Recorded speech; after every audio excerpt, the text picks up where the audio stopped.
welcome back. I'm going to go ahead and dive right in. We talked about how the media covered my case, and I would like to pick up there.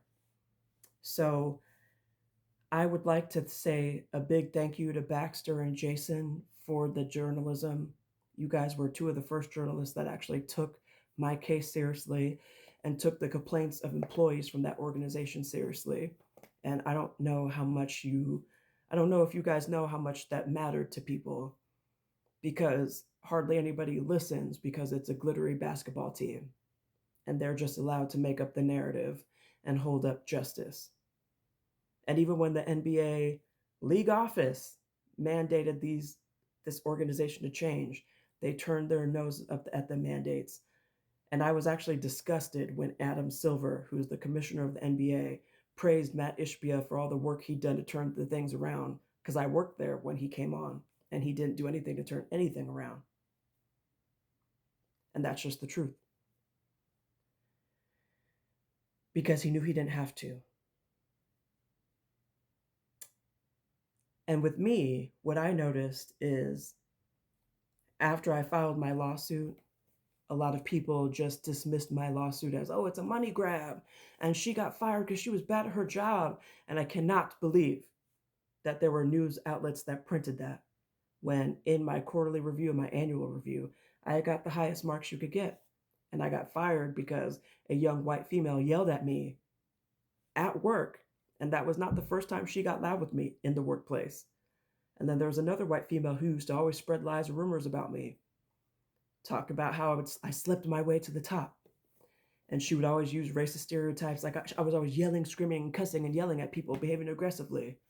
And then the other white female refused to work with me, and she was always given a pass.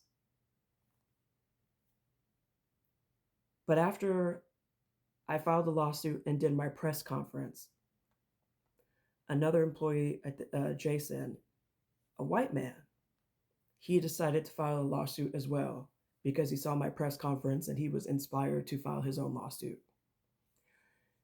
And the reception that I got when I filed my lawsuit was that I'm just a dumb nig who probably deserved to get fired. I got text messages saying that people mocked my pain and laughed at it. But when Jason, the white guy, when he filed his lawsuit, there were people willing to speak up for him. His lawsuit was taken seriously almost right away.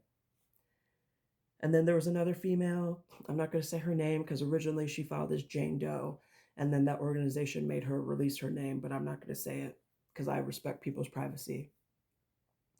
And then another man filed his lawsuit. And it really felt like it wasn't until like 4 lawsuits in that people started really looking at the organization and trying to figure out what's going on.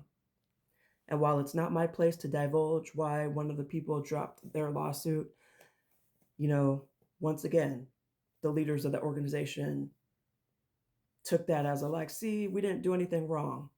And that's what they continue to say, to dismiss it, which is why I came back out to let them know I'm still fighting. And for the last 3 years, I've been stalked, I've been harassed, I've had people follow me around, including police officers and private investigators. There's been attempts on my life, all because I'm speaking the truth, and certain people that look a certain way don't like that. Well, at the end of the day, you know what I don't like? I don't like racism. I don't like misogyny. And I don't like any group feeling like they could treat whoever they want to, however they want to, based off of their gender and what they look like. So I popped back out, started talking about my case again, started talking about the things that I know because I have documentation. And they've been quiet, very quiet.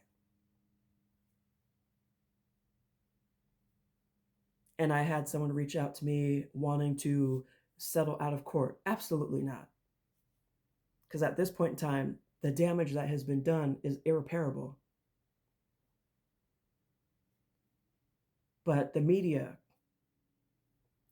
outside of Baxter Holmes, they didn't take any of this seriously until a white man came out and filed his own lawsuit. And I think that's sad. And I really hope that Nolan Wells' family gets justice and finds out what happened to their son. Because just because he was an 18-year-old black child doesn't mean that they don't deserve answers. And the wealthy white people, their lives are not more important than his just because of the color of their skin.